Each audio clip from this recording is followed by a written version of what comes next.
শুভেন্দু অধিকারী চাইছেনটা কি, যে ওপারে যদি একটা দুটো তিনটে যদি কোনো সংখ্যালঘু হিন্দুর ওপরে কোনো আক্রমণ হয়ে থাকে, সেই আক্রমণের মধ্য দিয়ে পশ্চিমবঙ্গের বুকে, ভারতবর্ষের বুকে সংখ্যালঘুদের ওপরে আক্রমণকে জাস্টিফাই করা আর লাইসেন্স তিনি চাইছেন। আর এখানে একটা অস্থিরতার পরিবেশ তৈরি করতে চাইছেন।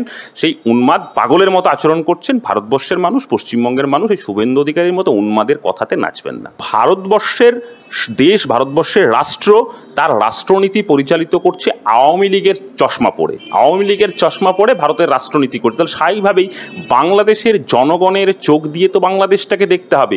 জনগণের চোখটা দিয়ে বাংলাদেশকে দেখলে ভারতের বাংলাদেশের সম্পর্কটা অনেক ভালো হবে। একটা মানুষের মনের মধ্যে কতটা বিষ, কতটা দেশ, কতটা বিদ্বেষ থাকলে সে এরকম ধরনের কথা একটা ধর্মনিরপেক্ষ দেশে বসে বলতে পারে। এবং শুভেন্দুকে আমি মাঝে মাঝেই দেখি, ওই শুধুমাত্র সংখ্যালঘু মোর্চা নয়, আমি কিছুদিন আগে উপনির্বাচনের পরেই দেখছিলাম যে ওখানে 40% মুসলমান আছে, ও সিট আমরা কখনো জিতবো না।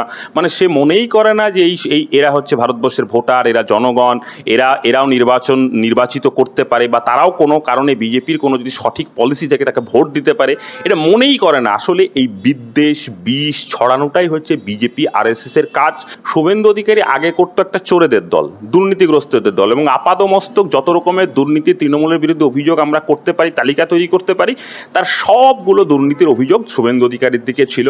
এবং সেই শুভেন্দু অধিকারী এখন গেছে বিজেপিতে, এবং বিজেপিতে তার নাম্বার বাড়ানোর জন্য, RSS এর কাছে তার মার্ক বাড়ানোর জন্য, এবং এখন সে বেশি বেশি সনাতনী হওয়ার জন্য এই ধরনের বিদ্বেষ বিষ সে ছড়াচ্ছে। আসলে জনগণের এই দায়িত্বগুলোকে ডাইভার্ট করে দেওয়ার জন্য এই শুভেন্দুর মতো কতগুলো উন্মাদ, কোথাও আসামে এরকম একটা উন্মাদ আছে, বিহারে এরকম উন্মাদ আছে, মহারাষ্ট্রে কিছু এরকম উন্মাদ আছে, এই উন্মাদগুলোকে বাজারে ছেড়ে দিয়ে তারা বলতে চাইছে কি হিন্দু খাতরে মেহে। তো হিন্দু যদি এই 86% হিন্দু যদি 15% মুসলমান দ্বারা অত্যাচারিত হয়, মানে খাতরে মে হয়, তাহলে হিন্দু হৃদয় সম্রাট গত 10-12 বছরে কি করছে? তাহলে তারই উচিত সবার আগে তাকে সরিয়ে দাও। দেখো ভারতবর্ষ ভালো থাকবে, ভারতবর্ষের হিন্দু ভালো থাকবে, ভারতবর্ষের মুসলমান ভালো থাকবে, ভারতবর্ষের জনগণ বাঁচে থাকবে।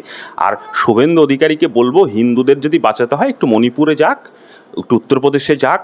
পশ্চিমবঙ্গে যে যুবকরা এখনও ওই রাস্তায় ঘুরে বেড়াচ্ছে, এদের কাজ নেই, ভারতবর্ষে যে যুবকরা কাজ নেই, তাদের মধ্যে যারা হিন্দু আছে তাদের হয়ে একটু কথাবার্তা বলুক। এইসব কথাবার্তা বলা তো আসলে ওদের লক্ষ্য নয়। আসল লক্ষ্য হচ্ছে বাংলাদেশের এই অস্থিরতার সময় একটা প্রোপাগান্ডা ছড়িয়ে দিয়ে, যেটা 10 হয়ে থাকলে 100 বলে প্রচার করে ভারতবর্ষকে অস্থির করে তোলা, ভারতবর্ষকে অস্থির করে দিয়ে ওই বাটেঙ্গে এই তো কাটেঙ্গে এই স্লোগানটাকে হাইলাইট করে হিন্দুদেরকে ঐক্য করে বিজেপি সারা জীবন ক্ষমতায় থাকার লাইসেন্স দিচ্ছে। বিজেপি নেতৃত্ব শুভেন্দু অধিকারী একেবারে বাংলাদেশ পেট্রোপোল বর্ডার থেকে ইউনূস সরকারকে হুঁশিয়ারি দিলেন। তিনি বলছেন যে পাঙ্গা নেবেন না, কারণ আমরা রফতানি বন্ধ করে দেবো। সঙ্গে রয়েছেন বাম নেতা মোহাম্মদ নওফাল সফিউল্লাহ, কথা বলবো তার সঙ্গে। কি বলবেন দাদা, এই যে বাংলাদেশের বর্ডারে গিয়ে একেবারে বাংলাদেশের হিন্দু সন্ন্যাসী গ্রেফতারের মুক্তি, যাতে তাকে মুক্তি দেওয়া হয়, সেই দাবিতে শুভেন্দু অধিকারী আজকে সভা করলেন, কি বলবেন? শুভেন্দুবাবু যে দলটাকে এই মুহূর্তে রিপ্রেজেন্ট করে, বিজেপি, ভারতীয় জনতা পার্টি, সেই ভারতীয় জনতা পার্টির দলেরই নেতা নরেন্দ্র মোদী হচ্ছে আমাদের দেশের প্রধানমন্ত্রী। আমাদের দেশের স্বরাষ্ট্রমন্ত্রী অমিত শাহ সেই দলটাকেই রিপ্রেজেন্ট করে।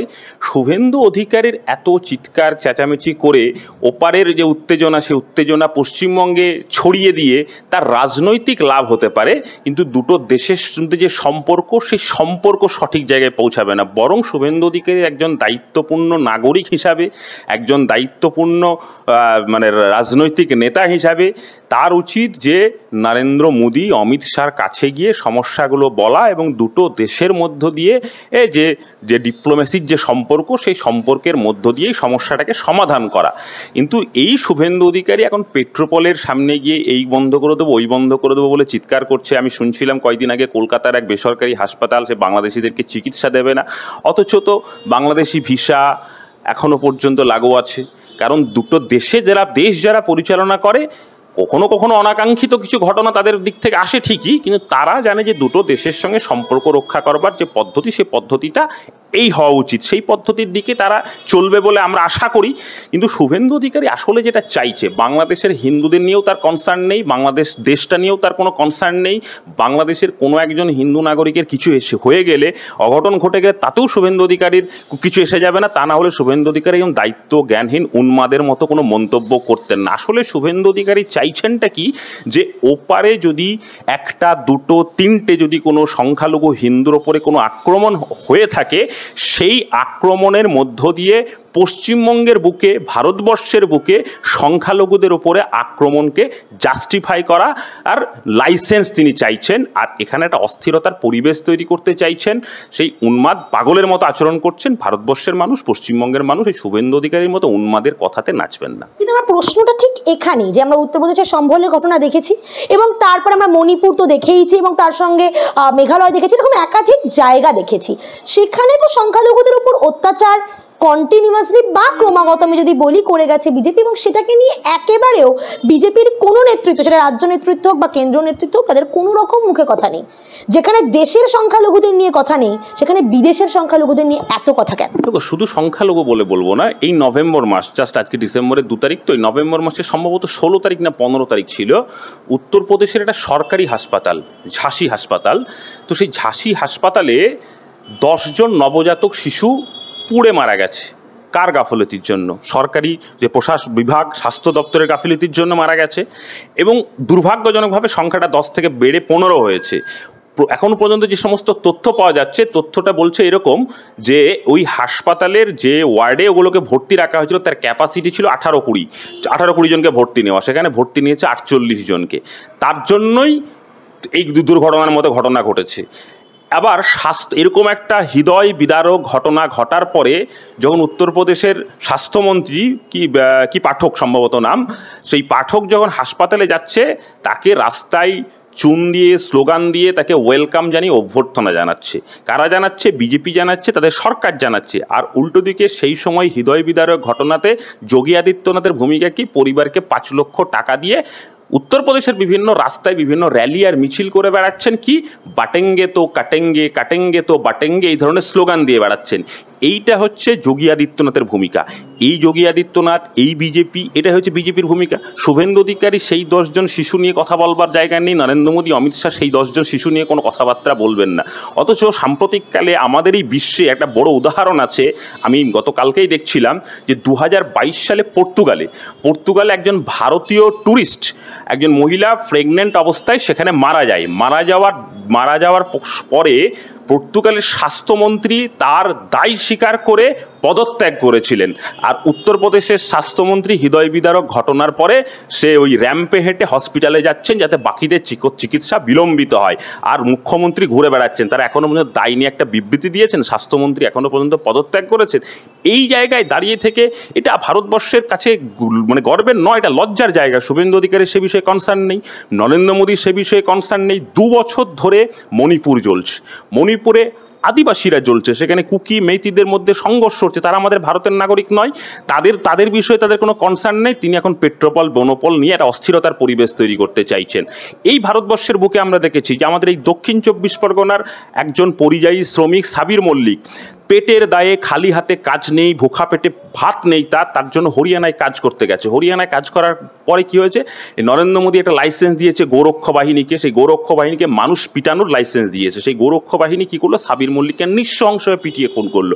ভারতবর্ষের বিভিন্ন প্রান্তে এই ঘটনা ঘটছে। কোথাও সাবির মল্লিককে বাঙালি সন্দেহে, কোথাও সাবির মল্লিকদেরকে মুসলমান সন্দেহে, বাংলাদেশি সন্দেহে তাদের উপরে আক্রমণ নামিয়ে আনছে। এই বিষয়ে শুভেন্দু অধিকারীদের কোনো রকম কনসার্ন নেই। আমরা বলছি খুব স্পষ্ট কথা যে শুধু ভারতে নয়, বাংলাদেশে নয়, শ্রীলঙ্কায় নয়, গোটা পৃথিবীর যে কোনো প্রান্তে মানুষকে কেন সংখ্যালঘু হিসাবে তাকে ফিল করতে হবে? কেন সে ফিল করবে না? সে সেই দেশের নাগরিক, তার ইকুইভ্যালেন্ট অধিকার আছে, ইকুয়ালিটি আছে, সাম্য আছে। আসলে আমাদের রাষ্ট্র শক্তিগুলো তাকে ভাবতে বাধ্য করাচ্ছে সে সংখ্যালঘু, সে দ্বিতীয় শ্রেণীর নাগরিক।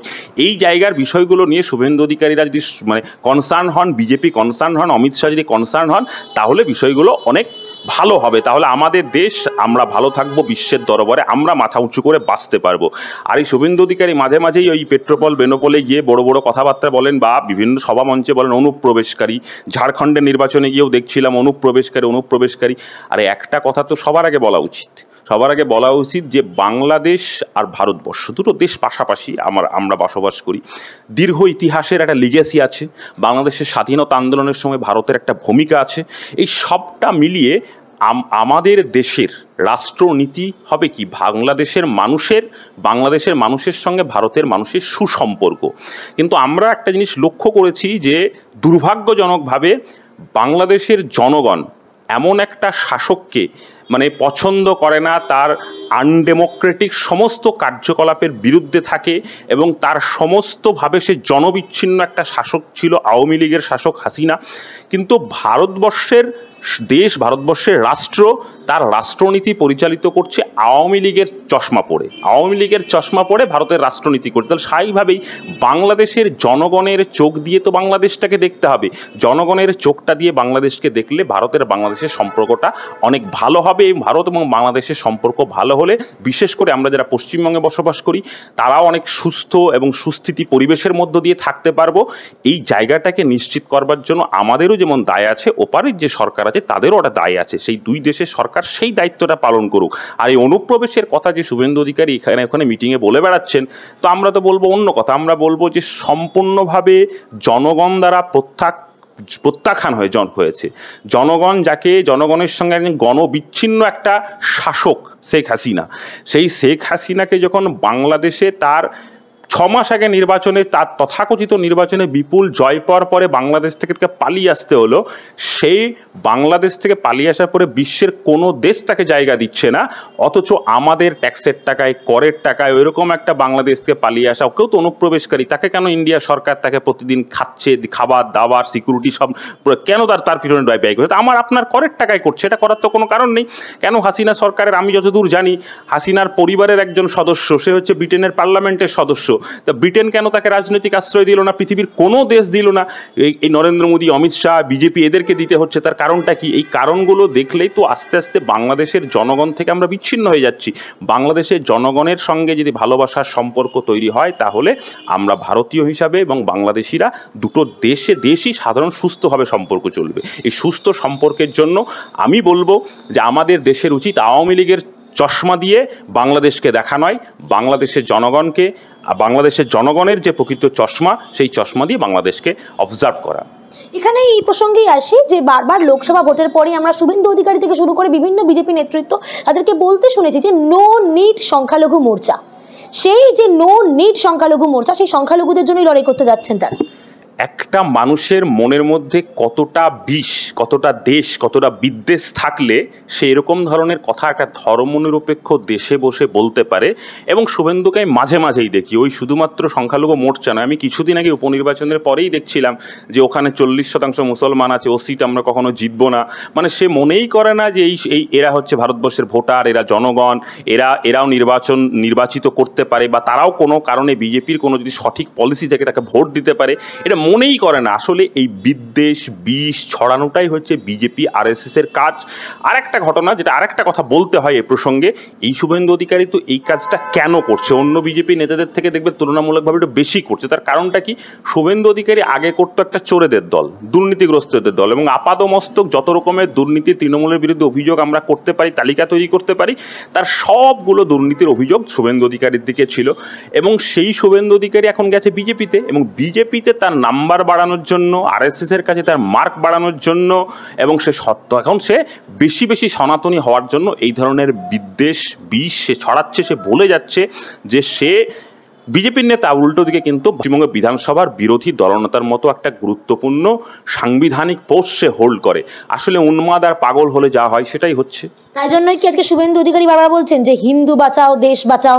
আরও একটা কথা বারবার সেই প্রসঙ্গে আসবো, যে এই যে বারবার যে কথাটা উঠছে যে মেডিকেল ভিসা বাতিল করে দিতে বলছেন তিনি, বলছেন যে মেডিকেলে চিকিৎসা করাতে আপনারা করাচি লাহোর যান, আপনারা ভারতবর্ষে আসবেন না, বাংলাদেশিদের উদ্দেশ্যে তিনি বলছেন। সেখানে পশ্চিমবঙ্গে একটা যে চিকিৎসা ব্যবস্থা বা অনেক বিভিন্ন ব্যবস্থায় কিন্তু বাংলাদেশিদের উপর অনেকটা ক্ষেত্রে নির্ভরশীল, শুধু পশ্চিমবঙ্গ কেন, ভারতবর্ষের বিভিন্ন ব্যবসা বাণিজ্য এরকম অনেক কিছু নির্ভর করছে। সেখান থেকে হিন্দু বাঁচাও দেশ বাঁচাও বারবার কথাটা শুভেন্দু অধিকারী বলে যাচ্ছে। ভারতে প্রায় 84% হিন্দুদের বসবাস। এই 84% হিন্দু আর ওই 15-16% কাছাকাছি হচ্ছে মুসলিম বসবাস। এখন শুভেন্দু অধিকারী বিজেপি ক্ষমতা আসার পরে 47 সালে দেশ স্বাধীন হয়েছে, অটল বিহারীর এই মাঝকার টার্মটা বাদ দিলে 14 পর থেকে নরেন্দ্র মোদী ক্ষমতায় আছে। যে নরেন্দ্র মোদীকে বলা হয় যে হিন্দু হৃদয় সম্রাট, সে হিন্দুদেরকে রক্ষা করবে। তা স্বাধীনতার এতগুলো দশক ধরে অন্য শাসক ক্ষমতায় থাকলো না, হিন্দুরা তখন বিপদে পড়লো না। এই বিজেপি ক্ষমতায় আসে হিন্দুরা কেন বিপদে পড়লো? 15-16% দ্বারা 84% থ্রেট। তাহলে সবার আগে বলবো যে হিন্দুদের হৃদয় সম্রাট সেজে থাকা এই নরেন্দ্র মোদী যদি ভারতবর্ষের ক্ষমতা থেকে যায়, তাহলে ভারতবর্ষের হিন্দুরা বাঁচবে। এটা ঠিকই তো, ভারতবর্ষের হিন্দুরা বিপদে আছে, হিন্দুরা বিপদে নেই। ভারতবর্ষে যে প্রতিদিন যে কৃষকরা আত্মহত্যা করে, এই কৃষকদের মধ্যে কি কৃষকরা শুধু মুসলমান? কৃষকদের মধ্যে তো হিন্দু আছে। ভারতবর্ষের প্রতিটা প্রান্তে আদিবাসী দলিতরা যেভাবে অত্যাচারিত হয়েছে, তারা তো হিন্দু। ভারতবর্ষের যে স্বাধীনতার পরে সর্বোচ্চ যে বেকারির সমস্যা, বেকারত্বের সমস্যা, যুবকদের হাতে কাজ নেই, এই যুবকদের একটা মেজর সেকশন হচ্ছে হিন্দু যুবক। তাহলে তাদের হাতে কাজ নেই, আসলে কাজ দিতে পারছে না, তাদের যে চাকরি দিতে পারছে না, এবং সেই সঙ্গে জিনিসপত্রের যে দাম লাগামহীনভাবে বেড়ে যাচ্ছে, উল্টো দিকে কৃষকরা আত্মহত্যা করছে, এবং সুষ্ঠু যে শ্রমিকদের কল্যাণে যে নীতি, সেই নীতি সে রূপায়ণ করতে পারছে না। সেই জায়গায় দাঁড়িয়ে থেকে আসলে জনগণের এই দায়িত্বগুলোকে ডাইভার্ট করে দেওয়ার জন্য এই শুভেন্দুর মতো কতগুলো উন্মাদ, কোথাও আসামে এরকম একটা উন্মাদ আছে, বিহারে এরকম উন্মাদ আছে, মহারাষ্ট্রে কিছু এরকম উন্মাদ আছে, এই উন্মাদগুলোকে বাজারে ছেড়ে দিয়েছে। ছেড়ে দিয়ে তারা বলতে চাইছে কি হিন্দু খাতরে মেহে। তো হিন্দু যদি এই 86% হিন্দু যদি 15% মুসলমান দ্বারা অত্যাচারিত হয়, মানে খাতরে মে হয়, তাহলে হিন্দু হৃদয় সম্রাট গত 10-12 বছরে কি করছে? তাহলে তারই উচিত সবার আগে তাকে সরিয়ে দাও। দেখো ভারতবর্ষ ভালো থাকবে, ভারতবর্ষের হিন্দু ভালো থাকবে, ভারতবর্ষের মুসলমান ভালো থাকবে, ভারতবর্ষের জনগণ বাঁচে থাকবে। আর শুভেন্দু অধিকারীকে বলবো, হিন্দুদের যদি বাঁচাতে হয় একটু মণিপুরে যাক, একটু উত্তরপ্রদেশে যাক। পশ্চিমবঙ্গে যে যুবকরা এখনও ওই রাস্তায় ঘুরে বেড়াচ্ছে, এদের কাজ নেই, ভারতবর্ষে যে যুবকরা কাজ নেই, তাদের মধ্যে যারা হিন্দু আছে তাদের হয়ে একটু কথাবার্তা বলুক। এইসব কথাবার্তা বলা তো আসলে ওদের লক্ষ্য নয়। আসল লক্ষ্য হচ্ছে বাংলাদেশের এই অস্থিরতার সময় একটা প্রোপাগান্ডা ছড়িয়ে দিয়ে, যেটা 10 হয়ে থাকলে 100 বলে প্রচার করে ভারতবর্ষকে অস্থির করে তোলা, ভারতবর্ষকে অস্থির করে দিয়ে ওই বাটেঙ্গে এই তো কাটেঙ্গে এই স্লোগানটাকে হাইলাইট করে হিন্দুদেরকে ঐক্য করে বিজেপি সারা জীবন ক্ষমতায় থাকার লাইসেন্স দিচ্ছে। কিন্তু এভাবে ক্ষমতায় থেকে জনগণের যন্ত্রণা, পেটের যন্ত্রণা, তাদের চাকরির যন্ত্রণা, কাজের যন্ত্রণা, এই যন্ত্রণা তো আর মেটানো যাবে না।